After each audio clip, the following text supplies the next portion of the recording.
Welcome to Samba Samba. Enjoy the video. In this video, I will explain how to file a tax extension using Turbotax. Filing an extension gives you more time to prepare your federal tax return, typically an additional 6 months. This is a great way to avoid late filing penalties if you need extra time to gather your documents. Remember, an extension only grants more time to file, not to pay. You should still estimate and pay any taxes owed by the original deadline to avoid interest and penalties.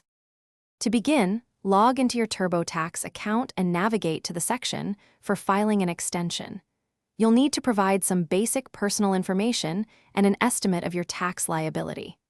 Turbotax will then guide you through the process of completing Form 4868, which is the application for automatic extension of time to file U.S. Individual Income Tax Return. This form is crucial for officially requesting your extension with the IRS. It's vital to remember that filing an extension only gives you more time to file your return, not more time to pay any taxes you owe. You must still pay your estimated tax liability by the original tax deadline to avoid potential penalties and interest.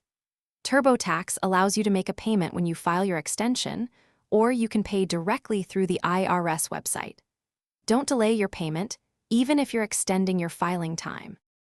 Once you've filed your extension through Turbotax, you'll receive confirmation that it has been accepted by the IRS. It's a good practice to keep a copy of this confirmation for your records. With your extension granted, you now have additional time, typically 6 months, to prepare and submit your complete tax return. Be sure to file your final return well before the extended deadline to remain compliant. Thanks for watching. Consider subscribing if we helped you.